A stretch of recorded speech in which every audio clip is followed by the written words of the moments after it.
বিনামূলীয়া সুবিধা সহায় নে সমাজৰ বিনাশ। নমস্কাৰ, ষ্টুডিঅ'ত মই পংকজ কলিতা।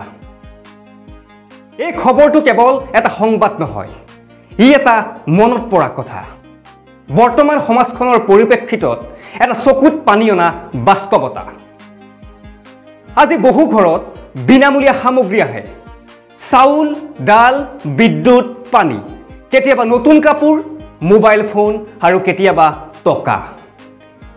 মানুহজনে বুজি নাপায় এইবোৰ সকলো কেনেকৈ আহে, কেৱল জানে ফ্ৰী বুলি দিছে, ল'ব লাগে। কিন্তু ফ্ৰী বুলি দিয়া এইবোৰে যেতিয়া কাম কৰাৰ অৱস্থা নোহোৱা কৰি তোলে, মানুহৰ কাম কৰাৰ মানসিকতা দুৰ্বল কৰি তোলে। কিন্তু ফ্ৰী বুলি দিয়া এই সকলোবোৰে যেতিয়া কাম কৰাৰ সময়ত ইচ্ছা নোহোৱা কৰি তোলে, যেতিয়া পইচাৰ বাবে আপুনি এটা সময়ত আনৰ ওচৰত হাত পাতিব লগা হয়, সেয়া সহায় নহয়, সেয়া এক নিৰ্ভৰতাৰ জাল। হয়তো আজি আপুনি বা মই ইয়াক অনুধাৱন কৰিব পৰা নাই। বুজা কথাটো এইটোৱে, বিনামূলীয়া বস্তুৱে কেৱল জীৱন সহজ নকৰে, কেতিয়াবা ই নিজকে হেৰুৱাই পেলোৱাৰ পথ দেখুৱায়।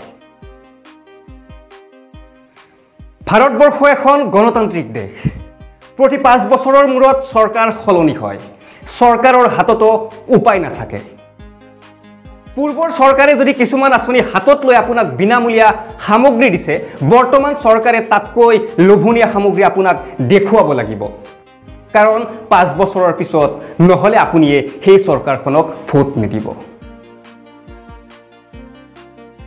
স্মৰণ কৰক, আমাৰ পূৰ্বজনে কেতিয়াও ফ্ৰী বস্তু বিচাৰি আনৰ ওচৰত গৰিমা নোহোৱা কৰা নাছিল। তেওঁলোকে গাৰ ঘাম মাটিত পেলাই ঘৰ চলাইছিল, সন্তানক পঢ়ুৱাইছিল, সমাজ এখন গঢ়িবলৈ চেষ্টা কৰিছিল, যিখন সমাজক বৰ্তমান আপোনাৰ মোৰ দৰে মানুহে শিক্ষিত বুলি গৌৰৱবোধ কৰিব পাৰিছোঁ। কিন্তু আমাৰ দৰে এতিয়া বৰ্তমান প্ৰজন্মৰ দৰে বিনামূলীয়া সামগ্ৰীৰ পিছত দৌৰা নাছিল। আমি যদি সকলোৱে বিনামূলীয়া সামগ্ৰী বিচাৰি থাকোঁ, তেন্তে আমাৰ সন্তান কোনে গঢ়িব? এই সময় চিন্তা কৰাৰ। সহায় লাগে, কিন্তু আত্মনিৰ্ভৰশীলতাৰহে আগবঢ়াৰ একমাত্ৰ পথ। চকু মেলক, হৃদয় খোলক। বিনামূলীয়া বস্তুৰ পৰা মুক্ত হ'ব পাৰিলে আমি গঢ়িব পাৰিম এটা গৰিমাময় সমাজ। ধন্যবাদ। আজি আমি ফ্ৰী বস্তু নহয়, নিজৰ সাধনা বাছো আহক। অসম 360 খবৰ যি সদায় আপোনাৰ লগত থাকে।